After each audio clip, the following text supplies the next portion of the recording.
오시느라 고생 많으셨습니다. 이곳 서상돈 고택에서는 고택의 구조보다는 서상돈 선생님과 국채보상운동에 대해서 설명해 드리려 합니다.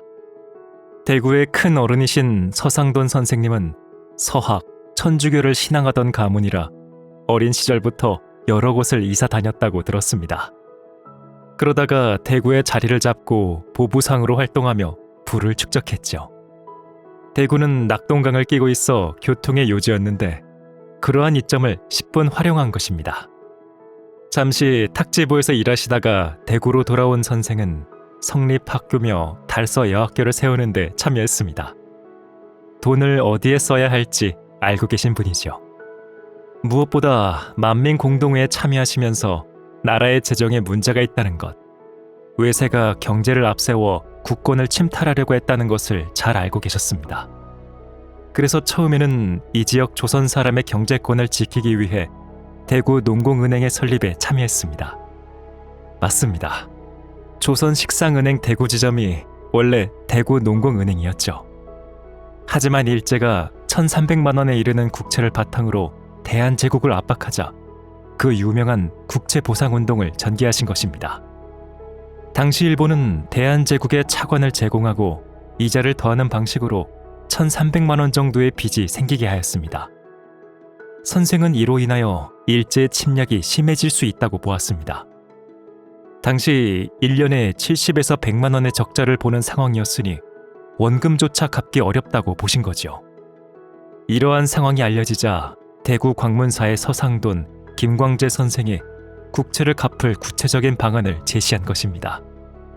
대한매일신보에 올린 내용입니다.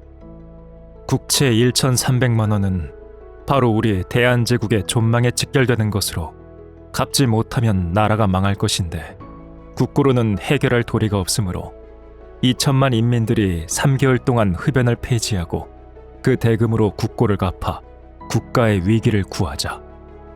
이 제안은 한 달 담배값이 20전이니 석 달을 모으면 60전이 됩니다. 0.6원이 되는데요. 이를 2천만 명이 모으면 1200만 원이란 계산에서 나온 겁니다. 이러한 제안이 시작되자 많은 사람이 호응했습니다. 담배를 피지 않는 사람은 술을 끊고 혹은 여성들은 집에서 보관하고 있던 폐물을 내놓기도 했습니다. 1905년 을사늑약으로 나라가 위태롭다고 생각한 것이 얼마 지나지 않았을 때라 국채보상운동은 빠르게 퍼져나갔다고 볼 수 있습니다. 국채보상운동은 보통 사람이 할 수 있는 독립운동이었습니다. 국채보상운동이 전국으로 확산되는 데에는 언론의 역할도 컸습니다. 성금, 의연금을 수탁하기도 하였고 20개의 신문사, 잡지사 등 언론사가 이에 참여하였습니다. 특히 대한매일신보의 경우 사장이 영국인 베델이라는 점에서 일본의 압박에서 벗어나 조금 더 자유롭게 활동할 수 있었습니다.